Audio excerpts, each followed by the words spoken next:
Good morning students. तो आज हमारा ये सेट थ्योरी का लास्ट लेक्चर है, ठीक है। अब इसके बाद अगर आपको कोई डाउट्स होते हैं, कुछ भी चीज जो आपको क्वेश्चन पूछनी होगी वो आप क्या करिएगा, पूछ लीजिएगा, सारे डाउट्स क्लियर कर लीजिएगा ताकि हम लोग नेक्स्ट चैप्टर की तरफ बढ़ेंगे। तो इसको आज क्लियर कर लेते हैं, ठीक। देखो कुछ क्वेश्चन कॉम्प्लीमेंट लास्ट हम लोग टॉपिक पढ़े थे, उस पर कुछ क्वेश्चन देख लेते हैं। अगर एक यूनिवर्सल सेट है जिसका वैल्यू कितना है 1 2 3 4 5 6 पूछ रहा है और कह रहा है a बराबर 2 3 एंड b इक्वल टू 3 4 5, ठीक है। तो बोल रहा है कि फाइंड a कॉम्प्लीमेंट, ठीक, find b complement, find a complement intersection b complement. तो अगर मुझे a कॉम्प्लीमेंट मालूम करना होगा तो मैं यूनिवर्सल में से a को माइनस कर दूंगा तो मुझे क्या मिल जाएगा, a कॉम्प्लीमेंट, ठीक है। यूनिवर्सल में कितने हैं, 6 तक है, यहाँ पे 2 3 हटा दो, क्या बचेगा, केवल 1 और 4 और 5 और 6, ठीक। कोई दिक्कत, नॉर्मल है, आसान है, बस इसलिए बता दे रहा हूँ। कुछ बच्चे एक्सरसाइज लगाने से डरते हैं, इसलिए कुछ क्वेश्चन बता दे रहा हूँ।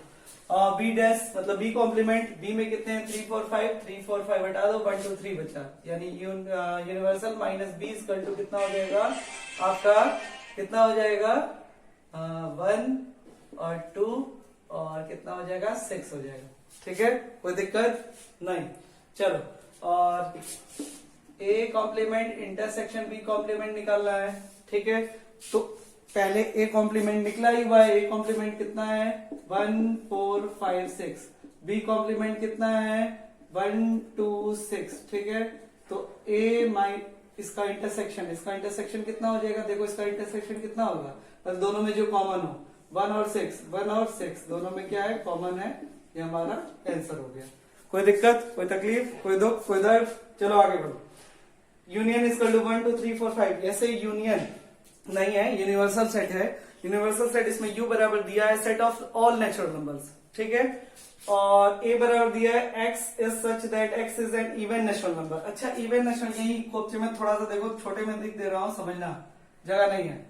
अगर इसको लिखना है तो even natural number 2 4 6 and so on बढ़ता रहेगा, जहां तक नहीं मालूम है कहां तक जाएगा, लेकिन क्योंकि मल्टीपल नहीं होगा।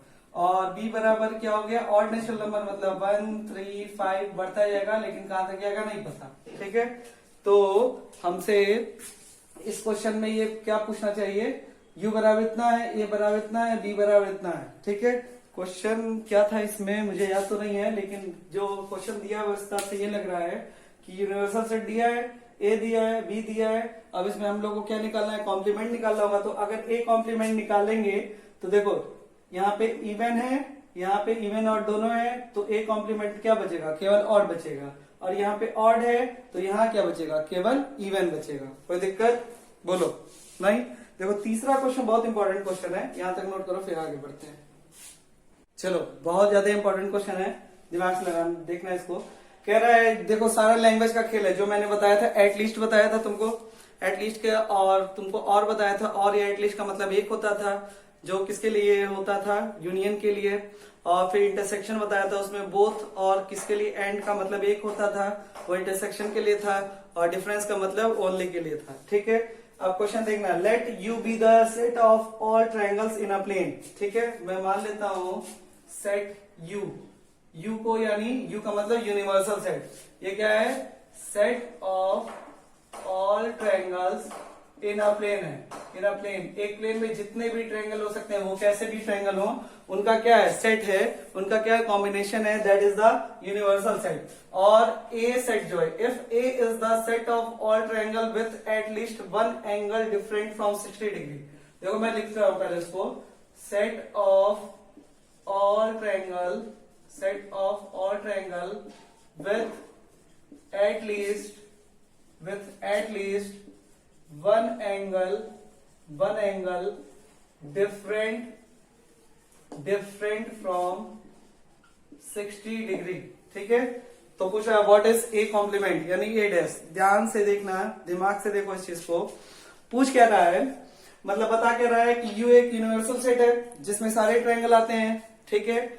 ए क्या है, एक ऐसे ट्रायंगल्स का सेट है जो कि with at least one angle different from 60 degree, ठीक है। At least one angle different from 60 degree, इसका मतलब समझो, कह रहा है एक ट्रायंगल में कितने एंगल होते हैं, 3, और कह रहा है कि वन एंगल क्या हो डिफरेंट होना, कम से कम एक एंगल जो है वो 60 डिग्री से डिफरेंट होना चाहिए।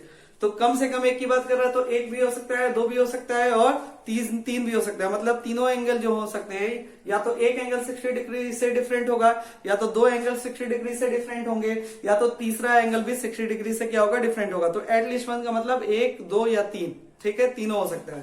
ठीक, तो मुझे निकालना है ए कॉम्प्लीमेंट। अच्छा, ए कॉम्प्लीमेंट को क्या मैं ये लिख सकता हूं, ध्यान से देखना, बहुत इंपॉर्टेंट है। Set of all triangle with no angle different from 60 degree. अच्छा, मैं बोल रहा हूं एक सेट में, मान लो एक सेट ए है, उसमें कुछ नंबर हैं 1 2 3, ठीक है। तो ए कॉम्प्लीमेंट में क्या वो 3 नंबर होंगे, 1 2 3 नहीं होंगे। तो अगर ए इक्वल टू दिया है कि set of all triangle with at least one angle क्या हो, डिफरेंट फ्रॉम 60 डिग्री हो, कम से कम एक एंगल 60 डिग्री से डिफरेंट है, यानी कि ए कॉम्प्लीमेंट जैसे उसका उल्टा होगा कि अगर इसमें एक एंगल कम से कम 60 डिग्री से डिफरेंट है तो उसमें कोई एंगल जो होगा वो 60 डिग्री से डिफरेंट नहीं होगा। Set of all triangle with no angle different from 60 degree, दिमाग लगाओ, ठीक है। तो कोई भी एंगल 60 डिग्री से डिफरेंट नहीं हुआ, यानी सारे एंगल कितने डिग्री के हो गए, 60 डिग्री के। अगर सारे एंगल 60 डिग्री के हो गए तो ये, इसको हम लोग दूसरा नाम क्या कह सकते हैं, ये सेट ऑफ क्या होगा, इक्विलैटरल ट्रायंगल। क्या होगा, इक्विलैटरल ट्रायंगल, क्योंकि सारे एंगल जब 60 डिग्री हो गए तो कैसा ट्रायंगल बनेगा, इक्विलैटरल ट्रायंगल। तो इसका आंसर क्या हो गया, equilateral triangle is the answer of this question. कोई दिक्कत, कोई डाउट, कोई शक नहीं। आगे बढ़ते हैं, इसको नोट कर लीजिएगा। फिर हम लोग आगे बढ़ेंगे, क्या पढ़ेंगे हम लोग, आज पढ़ेंगे प्रॉब्लम बेस्ड ऑन, मतलब बेसिक प्रॉब्लम पढ़ेंगे, लैंग्वेज प्रॉब्लम पढ़ेंगे आज, जो कि बहुत इंपॉर्टेंट है, उसको ध्यान से देखेंगे, फिर आगे बढ़ेंगे। इसको नोट करिए। तो लास्ट टॉपिक है, देख लो ध्यान से। Practical problem you based on union and intersection. Intersection और यूनियन पे बेस्ड हम लोग को कुछ प्रैक्टिकल प्रॉब्लम्स आएंगे, उसको सॉल्व करना है और उसको देखना है। लेकिन उससे पहले कुछ हम लोग फॉर्मूले रट लेना है, ठीक है। क्या करना है, फॉर्मूला रट लेना है यहाँ पे। क्लियर, कोई दिक्कत नहीं। तो एक मान लो कि अगर मान लो तो हमारे पास एक सेट ए है, दूसरा सेट बी है। अगर इन दोनों सेट का मुझे यूनियन बोलूंगा तो क्या हो जाएगा, ए यूनियन बी हो जाएगा। अगर मैं इसके आगे एन लगा दे रहा हूं, उसका मतलब क्या हो गया, number of element in A union B. A union B लिखूंगा तो normal A union B set की बात होगी, लेकिन जैसे उसके आगे एन आ जाएगा, that is called number of क्या, element in A union B. अच्छा, इसको ऐसे लिख दिए, एन ए का मतलब number of element in A, N B का मतलब number of element in B, ठीक है। तो और इसका मतलब एन ए यूनियन बी का मतलब number of element in A union B, मतलब दोनों को मिला के। और एन ए इंटरसेक्शन बी का मतलब number of element in A intersection B, ठीक है। इस पे एक फॉर्मूला देख लो, बहुत इंपॉर्टेंट फॉर्मूला है, तुमको यहाँ पे तो काम आएगा। प्रोबेबिलिटी के चैप्टर में भी बहुत ज्यादा इसकी जरूरत पड़ेगी, ठीक। और प्रोबेबिलिटी के बाद एक और चैप्टर है परम्यूटेशन और कॉम्बिनेशन, वहां पे भी इस फॉर्मूले की जरूरत पड़ेगी, इसलिए ये फॉर्मूला तुम्हारे लिए बहुत इंपॉर्टेंट फॉर्मूला बन जाता है। देखो, एन ए यूनियन बी बराबर होता है, एन ए यूनियन बी बराबर होता है N A plus N B minus N A intersection B. याद रखना, ये फॉर्मूला है, एन ए यूनियन बी बराबर होता है N A plus N B minus N A intersection B, ठीक। ए यूनियन बी का मतलब जानते हो क्या होता है, ए यूनियन बी का मतलब क्या होता है, फिर से बता दे रहा हूं, या तो एटलीस्ट होता है, याद आया होगा, या क्या होता है, और होता है, ठीक है। इंटरसेक्शन का मतलब बोथ होता है या एंड होता है, और ये तो नॉर्मल चीज है, ठीक है। तो लैंग्वेज हम लोग पकड़ना है, लैंग्वेज के अकॉर्डिंग हम लोग को क्वेश्चन सॉल्व करने रहेंगे इस चैप्टर में, मतलब इस टॉपिक पे, ठीक है। एक और देख लो जिसकी बहुत कम जरूरत पड़ेगी, लेकिन फिर भी आप मैथ्स के स्टूडेंट हैं तो आपको याद होना चाहिए, ठीक है। ये थोड़ा सा लंबा है इसलिए बच्चे याद नहीं करते हैं, लेकिन आपको याद करना पड़ेगा। N A union B union C, ठीक है, इसको बोलते हैं एन ए, ठीक, प्लस एन बी, इसके बारे में मैं डिस्कशन कर चुका हूं यूनियन में, ठीक है, प्लस एन सी, ठीक, minus N A intersection B minus N B intersection C minus N C intersection A और plus N A intersection B intersection C. ठीक है, देखो पहली बार देखोगे तो थोड़ा टफ लगेगा, लेकिन है बहुत आसान। देखो ध्यान से कैसे, n A union B union C. ठीक है, इसका मतलब क्या होगा, एटलीस्ट या और, मतलब या तो एक या तो दो या तो तीन। इसमें क्या हो, इसका मतलब क्या होता है, तीनों में से कुछ कॉमन। तो n A plus N B plus N C लिख लिए, तीनों एलिमेंट अलग अलग। माइनस लगा के दो का पेयर बनाओ, माइनस लगा के दो का पेयर बनाओ, माइनस लगा के दो का पेयर बनाओ, फिर प्लस लगा के एक बार तीनों को इंटरसेक्शन लगा दिए। तो ये भी मोस्ट इंपॉर्टेंट फॉर्मूला है। ये दोनों इंपॉर्टेंट फॉर्मूला है जिसको आपको क्या करना है, याद करना है। क्या करना है, याद करना है इन दोनों इंपॉर्टेंट फॉर्मूला को। बिना इसके प्रॉब्लम जो बेस्ड होंगे प्रैक्टिकल प्रॉब्लम्स, वो आप सॉल्व नहीं कर पाएंगे। ठीक, इसको नोट करिए जल्दी से। चलो ध्यान देखो, क्वेश्चन देखने में बहुत लंबा है लेकिन सॉल्व करने में बहुत छोटा है, बस समझना है। ठीक है, कह रहा है x and y are the two set such that x union y has 50 elements. मतलब अगर मैं x और y को कॉम्बिनेट कर दे रहा हूं तो टोटल कितने एलिमेंट है, 50। तो एलिमेंट दिखाने के लिए क्या लिखोगे, n x यूनियन y बराबर कितने हो गए, 50 हो गए। ठीक है, उसके बाद क्या कह रहा है, x हैज 28 एलिमेंट्स। x के पास 28 एलिमेंट है यानी nx बराबर 28, और y के पास 32 एलिमेंट है यानी ny बराबर 32। तो पूछ रहा है how many element does x intersection y है। तो हम लोग अभी फॉर्मूला पढ़े हैं क्या, n x intersection a union b का क्या पढ़े हैं, तो x और y हो गया इसकी जगह।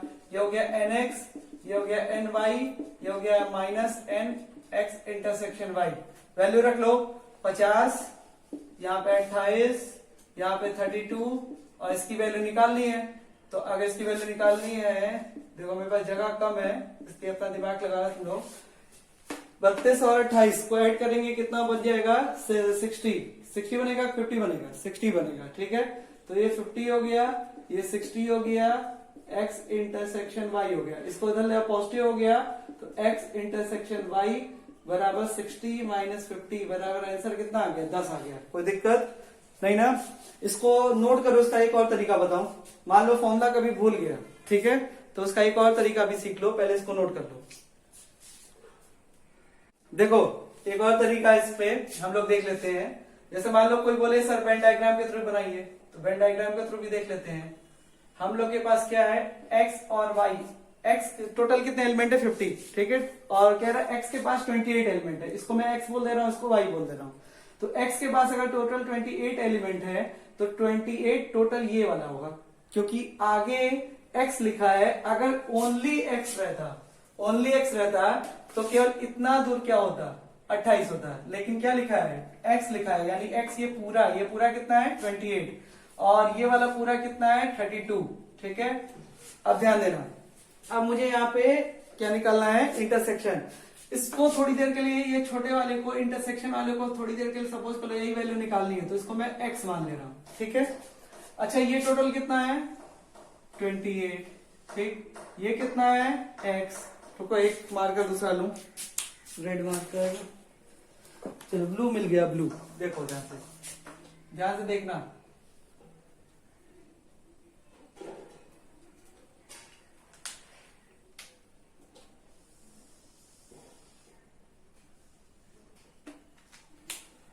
देखो ये वाला जो पोर्शन है, ये टोटल कितना है, 28, और ये वाला पोर्शन कितना है, x। अच्छा टोटल में से अगर इतना माइनस करोगे तो 28 माइनस एक्स ये बचेगा, और ये कौन सा पोर्शन होगा, ये वाला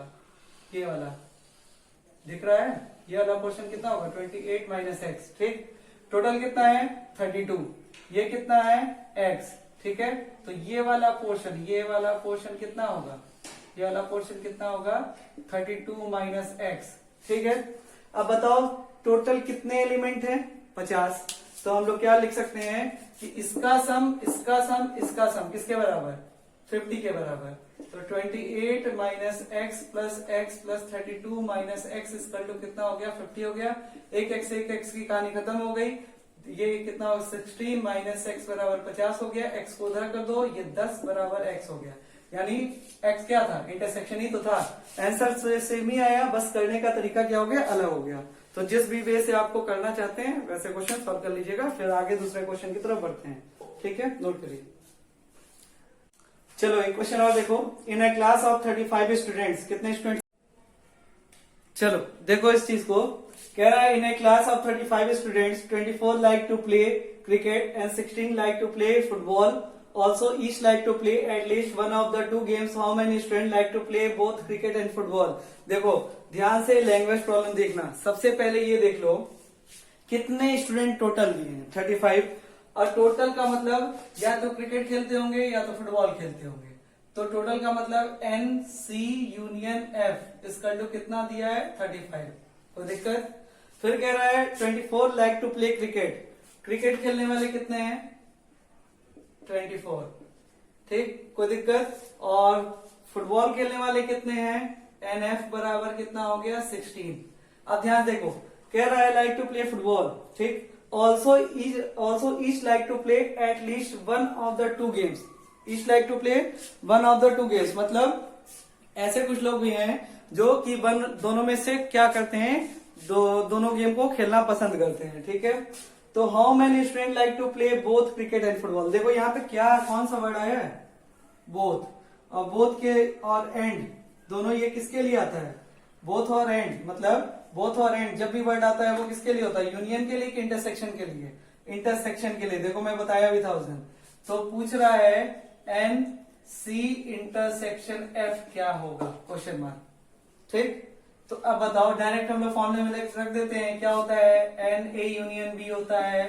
ठीक है, N A plus N B minus N A intersection B. ठीक है, इसकी वैल्यू कितनी है 35, इसकी वैल्यू 24, इसकी वैल्यू 16, इसकी वैल्यू नहीं पता है। क्या इसको सॉल्व करके इसका आंसर निकाल सकते हो, बोलो? तो दिक्कत, तो चाहे ऐसे करो चाहे वेन डायग्राम वाला फिगर बना के करो, बट दिक्कत ये कुछ स्कूल के टीचर जो होते हैं वो वेन डायग्राम पे आपको नंबर नहीं देते हैं। तो इस वजह से आप इसको कोशिश करिएगा इससे करने के लिए। हाँ, अपने टीचर से पूछ लीजिएगा कि सर क्या वेन डायग्राम से भी हम लोग बना सकते हैं। उससे क्या होता है, टाइम की बचत होती है, और दूसरा कि कंपटीशन में आप उसी से करेंगे तो ज्यादा बेहतर होता है। हर जगह आप फॉर्मूला अप्लाई करके करेंगे तो कोई फायदा नहीं होगा। तो दोनों तरीका सीख लीजिए। एक लास्ट क्वेश्चन और बता दूं फिर आगे बढ़ते हैं। चलो देखो इंपॉर्टेंट क्वेश्चन है। देयर आर 200 इंडिविजुअल्स, टोटल कितने लोग हैं 200। ठीक है, यानी अगर मैं बोल रहा हूं एक यूनिवर्सल सेट है और टोटल उसमें बिलोंग कितने लोग कर रहे हैं, 200 लोग बिलोंग कर रहे हैं। ठीक है, इसको मैं वेन डायग्राम के थ्रू बताता हूं, ध्यान देखना। Skin disorder 120 has been expose to chemical C1, मतलब कुछ लोग ऐसे हैं जिनको स्किन डिसऑर्डर है, लेकिन ऐसे कुछ लोग जिनमें 120 मतलब 120 लोग ऐसे हैं जो कि केमिकल C1 से उनको स्किन डिसऑर्डर हुआ है। केमिकल C1 कुछ भी हो सकता है, अल्कोहल जो कि सबसे ज्यादा होता है, पता नहीं होता है नहीं होता है, देख लेना, जो पीता होगा उससे पूछना।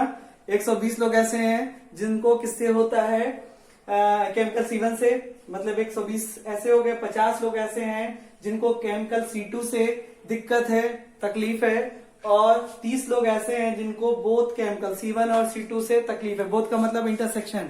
तो देखो मैं बनाने जा रहा हूं, ऐसे ऐसे, इसको C1 बोल दिए, इसको C2 बोल दिए। ठीक है, ध्यान से देखना। अब 120 लोग टोटल ऐसे हैं जिनको C1 वाले से दिक्कत है, तो टोटल 120। देखो 120 में ये टोटल इंक्लूड होगा, मेरी बात समझना ध्यान से। ठीक है, ये टोटल 120 में इंक्लूड होगा, यानी C1 का बोल रहा है तो टोटल 120। C2 से कितने हैं 50, तो टोटल ये C2 वाला 50 हो गया। अब दोनों में कॉमन क्या है, दोनों से कितने हैं 30 लोग हैं, दोनों से कितने लोग हैं 30 लोग हैं। ठीक है, दोनों से कितने लोग हैं 30। सर रेड मार्कर है क्या, तो मैं मार्कर चेंज करूंगा तब समझ में आएगा तुम लोग। देखो अब ये टोटल 120 केमिकल C1 से हैं, C2 से 50 हैं, और दोनों में जो कॉमन लोग हैं, जो C1 और C2 दोनों से इन्फेक्टेड हो सकते हैं। ठीक, जो मोमो का जो जाके ठेले पे मोमो खाते हैं और इधर उधर जाके क्या करते हैं, चटोरई करते हैं, वो ऐसे लोग होंगे जिनको किसी चीज से भी हो सकता है इन्फेक्शन। ठीक है, तो हमको बताना है कि केमिकल C1 से हो बट C2 से ना हो, मतलब केमिकल C1 वालों को बताना है, C2 वालों का नहीं बताना है। मतलब ऐसे लोग कितने लोग हैं जो कि केवल केमिकल C1 से हैं, C2 से नहीं है। तो C1 से तो 120 दिया हुआ है, लेकिन C1 में कुछ कॉमन भी तो हो जा रहा है, 30 आ रहा है ना। तो केवल C1 से कितने होंगे, ये वाला ब्रैकेट, ये वाला ध्यान देखना है, ये वाला जो ब्रैकेट होगा केवल C1 से होगा। तो देखो टोटल कितना है 120, जिसमें से केवल C1 वाले नहीं पता है लेकिन इंटरसेक्शन पता है, तो टोटल कितना है यहाँ तक 120, ये कितना है 30, 120 में से 30 माइनस करेंगे कितना आ गया 90, 90 किससे हो गए केमिकल C1 वाले, समझ में आया। ठीक, उसके बाद C2 से टोटल कितने हैं 50, लेकिन कॉमन क्या है 30, तो केवल C2 वाले कितने हो जाएंगे 50 माइनस 30 बराबर 20। कोई दिक्कत, समझ में आया। अब कह रहा है कि केमिकल C1 और केमिकल C2, मतलब या तो C1 से या तो C2 से, या तो C1 या तो C2। अब या तो वाला मैं आपके ऊपर छोड़ा क्योंकि आपको फॉर्मूला ही पता है, या तो वाला Na यूनियन बी बराबर Na plus NB minus Na intersection B, यह आपके ऊपर डिपेंड करता है कैसे इसको लगाएंगे, कैसे इसका आंसर निकालेंगे। ठीक, तो यहाँ पे हम लोग का सेट थ्योरी खत्म हो चुका है। ठीक, अब सेट थ्योरी जब खत्म हो चुका है तो कुछ क्वेश्चन होंगे, कुछ डाउट्स होंगे, एक दिन का एक्स्ट्रा टाइम दूंगा आपको, आप क्वेश्चन जो भी होंगे उसको पूछिएगा अच्छे से, जो नहीं आएगा मैं सारा सॉल्यूशन आपको भेजूंगा। ठीक, उसके बाद हम लोग जो नेक्स्ट चैप्टर अब स्टार्ट करेंगे, यानी कि एक दिन छोड़ के, ठीक, तो वो जो नेक्स्ट चैप्टर होगा वो होगा ट्रिग्नोमेट्री। ठीक, क्लास 10 में ट्रिग्नोमेट्री पढ़े हैं, लेकिन यहाँ पे ट्रिग्नोमेट्री और एक्सपेंडेड फॉर्म में रहेगी और वेरियस फॉर्म में रहेगी, और अच्छे से समझेंगे। और यहाँ पे ट्रिग्नोमेट्री कम से कम मुझे 15 से 20 लेक्चर लगेगा पूरी ट्रिग्नोमेट्री को अच्छे से समझाने में। तो ये वाला ट्रिग्नोमेट्री वाला पोर्शन कोई भी छोड़ेगा नहीं, और जो लोग नहीं ज्वाइन किए अभी तक उनसे बता दीजिएगा, ट्रिग्नोमेट्री हम लोग स्टार्ट करने जा रहे हैं और बहुत ज्यादा इंपॉर्टेंट ये टॉपिक है, बहुत ज्यादा इंपॉर्टेंट चैप्टर है। ठीक है, तब तक के लिए थैंक यू क्लास।